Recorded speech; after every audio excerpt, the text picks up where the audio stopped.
Hey everybody, welcome back to another episode of Gunpowder and Freedom. So it is the day after Christmas. It is December 26th. Just kind of wanted to show you a couple neat things that I got from my parents. Rachel and I haven't yet celebrated Christmas with our gift exchange because she was working at the hospital all weekend. Um, she's an incredibly strong person, and to be able to kind of put Christmas on hold so that she can go take care of these little babies are just one of the many things that I absolutely love about her. So we are going to do our gift exchange Monday or Tuesday or whenever she feels up for it, because working 3 12-hour days in a row when she's 34 weeks pregnant or 35 weeks pregnant, hey, I'll do it whenever she's ready for it. Not gonna argue with her or try to say, hey, yeah, don't go to sleep yet and let's do this. So whenever she wants to, that's when we'll do it. But she did have a little early day yesterday, so we went up to my parents, did our gift exchange up there with them, and got got some pretty cool stuff. Now, my mom and Rachel both, I kind of put them in the same category where they're not going to go out and buy a gun for themselves. They're not even going to stop at a gun store just because it seems like fun. But they'll never tell me, "Hey, sell all your guns. I don't want to be around them." Stuff like that. They know it's one of my hobbies, so they choose to support it, which brings me to one of the gifts that my mom got me. Check this out. Sorry about our messy house. Just a box full of magazines. You can never have too many magazines. So I think there's like 10 of them in here. They're all for my ARs, 30 rounds. They're black, so basically my mom was looking for ideas for me. I got that in an email and said, hey, here's an idea, and voila. The next one is actually going to be about this is what the video is going to be about today. She got me this really awesome Muddy. The brand is Muddy. It's a cell cam for over at the property. It's the Morph model. So basically, if you don't know what this is, it's a trail camera. You hang it on a tree and it'll take pictures of whatever passes in front of it. Now, with this being a cell camera, there is an SD card, but instead of me having to go over once every week or a couple days or however often, this big antenna will just send the pictures straight to my phone. So in that way, whenever something walks in front of it, a deer, bear, coyote, anybody trespassing, picture gets taken, bam, it's to my phone. I don't have to go worry about getting the SD card, uploading the pictures onto my computer, and then going through them one by one. So the cell cameras are kind of the new way to go with trail cameras. It does come with a 16 gigabyte memory card. That way it can store the pictures until I choose to erase them. My mom took it upon herself to get me a 32 gigabyte memory card, so I thought that was pretty awesome. Now there's a lot of different features to this. So basically, I'm going to try to do this one-handed. Right here's a little lock. You flip that up, that comes over, and there are your controls. You have your on and off switch, and then you have 3 different LED lights here. The first one's for your battery. As long as that's blinking green, your battery's good. The next one is for your network. As long as that blinks green as well, you're connected to a network. So it can take pictures and send them to your phone. And then the third one is your account. So as long as this is blinking green, the pictures that it's taking and sending to the network, it'll store them in your account. So all 3 of these lights have to be blinking green for you to get pictures. And if you're wondering, okay, well, what if one light isn't blinking green? What if it's blinking red? Well, on the label right there, they give you a breakdown of what each light means and if it's red or green. So that way, if you're ever going to check your camera, you don't have to have your user manual here that gives you all of the codes inside. Yeah, so basically it starts right there. It tells you what each light is. Your SD card goes right in the side there. I got the 32 gigabyte card in there. Then your batteries go right there. It takes 8 AA's right there. So I got those loaded up. And setup was actually really easy. I took it out of the box. I put the batteries in. I downloaded the app onto my phone. And then they give you a QR code right there. You just scan that. It comes up in your app with the camera, all your different settings and everything. Yeah, so very, very easy to set up. The only thing I had a little bit of an issue with was the software update. Just kind of had to reset it a couple times and get it to go through, but ended up working, so setup was relatively easy. Right there on the packaging, you can see some of the different features. The detection rate, meaning how far something is away from the sensor, is 100 feet, so it'll take pictures of anything that crosses up to 100 feet in front of it. You have a couple different settings for your video recording. It'll record in 720 pixels or 1080p or pixels. 1080p is going to be your more high def video, but it's going to use a lot more space.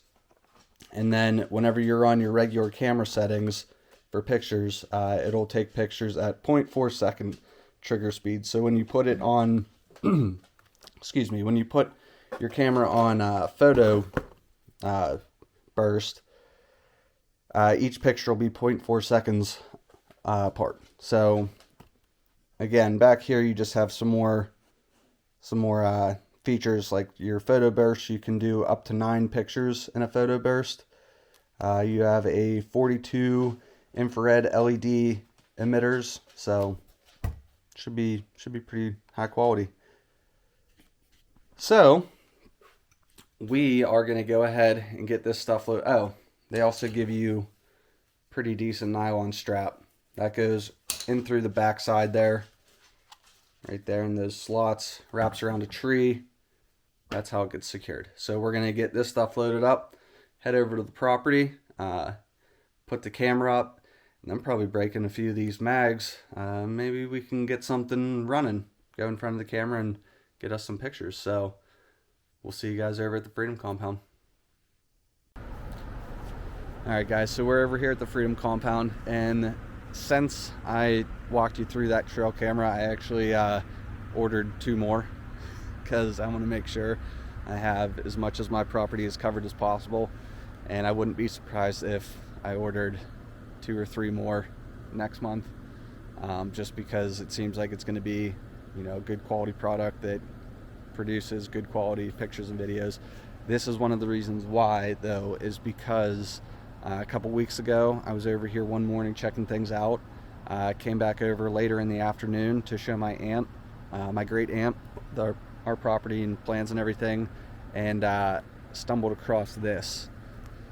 Now, this wasn't here the morning I was there, but it was here later that afternoon. So over the course of 4 or 5 hours, what I'm thinking is going to be a pretty decent sized buck came over and just tore this tree to hell and back. So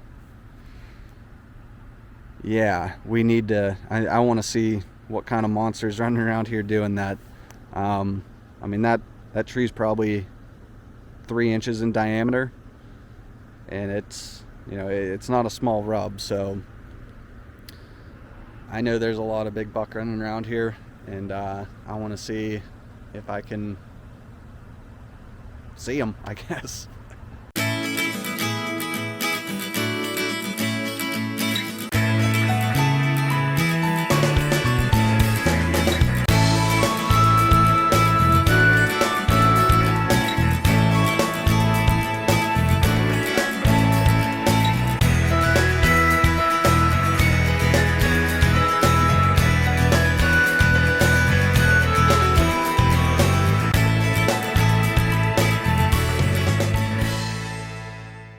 Okay guys, so I only have one camera for right now, so I'd like to put it in a place that I think is going to be the most beneficial.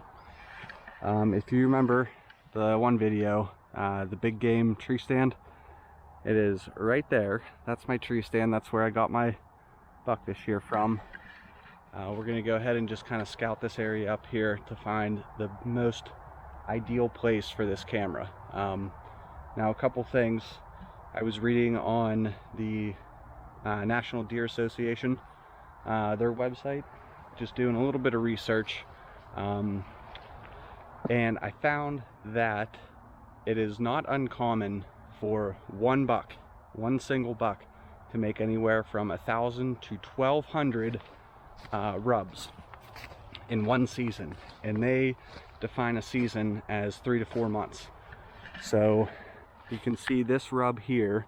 This is a little older. There's a little bit more right there. They will make 1,000 to 1,200 of these markings in a single season. Now they do that for a number of reasons: to get the velvet off their antlers when their antlers are all grown in. They will do that to mark their territory. They will do that to establish dominance over another buck. So a lot of different reasons why they do this. So we want to look for a place that gives us a coverage on these buck rub. So just because I got my buck like literally 20 feet over there doesn't mean that was his rub. It doesn't mean that was his territory. All it means is there was a buck there, and it could have been, but whatever. So we want to put this camera in a place that we're going to have a pretty wide angle field of view. We want to cover a lot of area. We want to be able to cover some of these rubs. Personally, I want to make sure my stand's in there. That way, if anybody comes and messes with it, I'll be able to catch that. But most importantly, we want to cover areas that have a lot of trafficking, like the deer trails that run through here.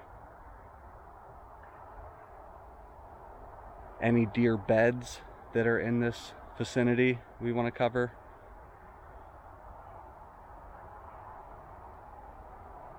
As well as some of these buck rub that you saw. Now, provided that wasn't his rubs, the buck that I got, that wasn't his rub. Some of these could be traditional rubs, which means that same buck will come back and hit these same saplings, same trees, just kind of like a tradition for him to do that. So we want to make sure we have it covered. So once I find a good tree for it, we'll go ahead and get this camera set up. One more thing I wanted to point out on this camera is that there's these slots that are meant for the strap, and then there's these holes right there.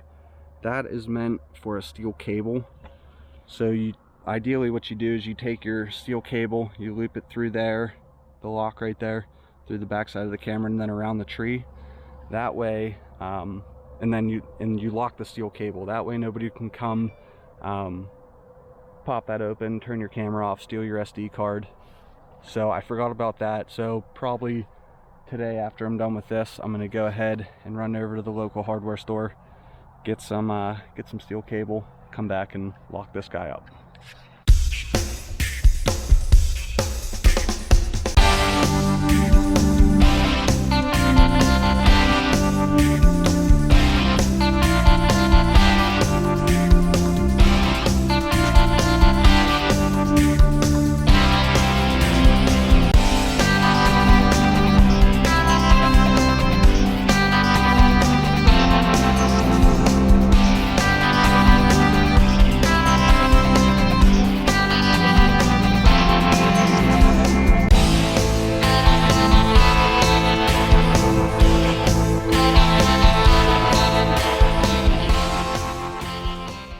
So I spent the last couple hours walking around in front of my stand, or in front of the camera, and it already sent me a few pictures of me walking around, and then you can see the ladder of my tree stand right in the corner right there. So what I want to do, and that's what's nice about these cell cams, is that you can set them up, get your pictures, and then make adjustments. So I'm going to go ahead and turn that a little bit to the left so I can cover more of my stand there, so if somebody's trying to take it. Let's see if we can get some deer moving up there.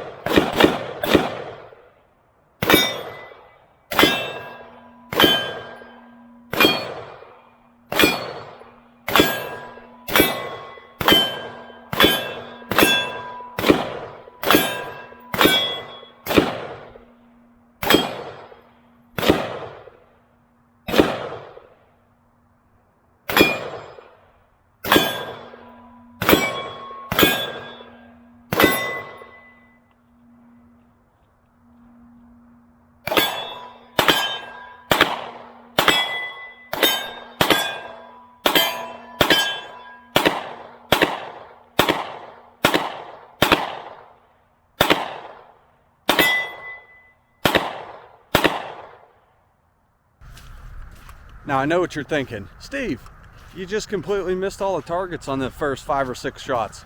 Well, I wasn't planning on shooting the targets, mainly because I don't have white spray paint with me today. But after those first few shots, I thought, man, this just isn't the same. So screw it. Whenever I come back to put that cable on that trail cam, I'll just bring some spray paint and touch those up so they don't rust. Alright guys, that's going to be it for us today.